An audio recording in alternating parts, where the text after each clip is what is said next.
What makes a movie scene scary? A well-timed jump scare? Disturbing imagery that makes you question what the hell you're watching? Overwhelming tension and suspense? The answer to this question will of course depend on who you ask, but it's that last point, overwhelming tension and suspense, that can truly make the viewer uncomfortable and disturbed. Because when a movie decides to substitute a quick jump scare with prolonged tension, it forces you to wait for the horror and let your fear grow until that tension is finally released. This can make for a scene that sends your anxiety through the roof, a scene that's almost hard to look at. It can truly make for one terrifying scene.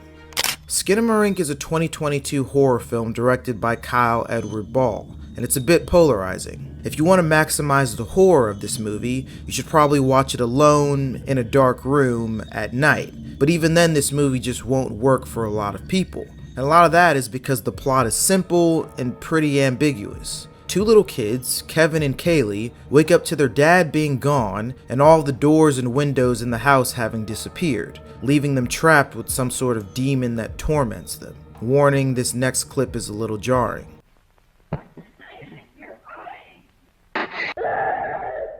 We get a little more information as the movie goes on, but largely this film leaves you with a lot of unanswered questions, and often has you wondering what's going on. We never even see the kids' faces, but as you watch it, you'll soon realize that this movie is not focused on plot, but rather it's simply looking to disturb you. And similar to a movie like Sinister, I found myself disturbed by this movie's atmosphere, which is what it's really focused on. Skinamarink is mostly long shots of different areas around a house, with white noise, distorted voices, and creepy cartoons serving as the main sources of sound. Help me move the couch, okay? The shots are all at low angles and last longer than you would expect. The characters are never fully in the frame, and the camera isn't centered, so you're never getting a clear view of the surroundings. This movie is also very dark. A lot of what we see is dark rooms, dark corners, and long dark hallways. And if you look at darkness long enough, your imagination will start to run wild and you'll wonder whether or not something's there, which is made much worse by the movie's use of film grain. All of this helps to create an unsettling atmosphere.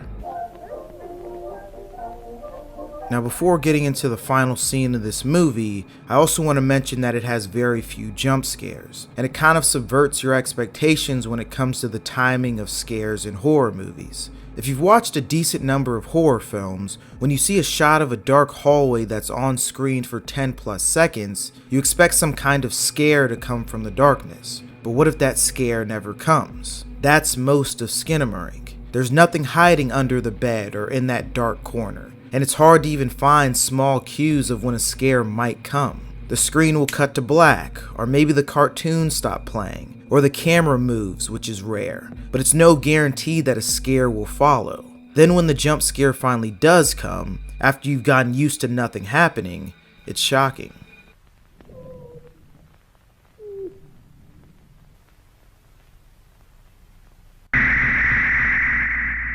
This is how the movie uses tension to unsettle you, by making you wait. But it's the final scene where I think all the tension created by the movie reaches its climax. The demon tells Kevin to come upstairs. He soon finds himself walking on the ceiling into what is essentially a void, and we're informed that the events of this movie have been going on for 572 days. We then hear Kevin scream as blood splatters to the floor repeatedly, alluding to a time loop in which the monster torments Kevin over and over again.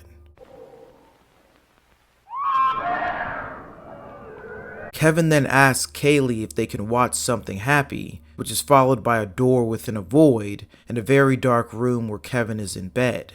The camera then slowly pans and the frame becomes filled with darkness, something that at this point we're very used to. In fact, there's multiple points in the movie where the screen cuts to pure darkness, but in those instances, nothing happened. The movie just moved on to the next scene. It was simply for atmosphere and tension, but this time is different. The demon, a vague, unidentifiable face, slowly comes out from the darkness.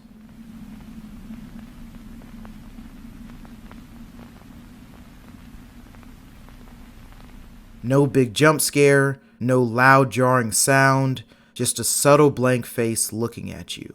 This is supposed to make you anxious and question what exactly you're looking at. It's the fear of the unknown. The fact that our view of this demon is so vague and indistinct makes it scarier. The tension builds as the face speaks to Kevin. Kevin lays there, completely at the mercy of the demon, as if he's in some sort of nightmare or coma, with no hope of reuniting with his sister Kaylee or finding his dad. He innocently asks for the demon's name, but gets no response. As the audience, we wait for a big scare to come, but it never does. And when I first watched this movie, I actually wished that a jump scare would happen because I thought it would be better than having to look at this face. It would release the tension and allow me to relax. But by refusing to go with quick scares, the movie creates and holds tension that isn't released until it ends. And that's how you create one terrifying scene.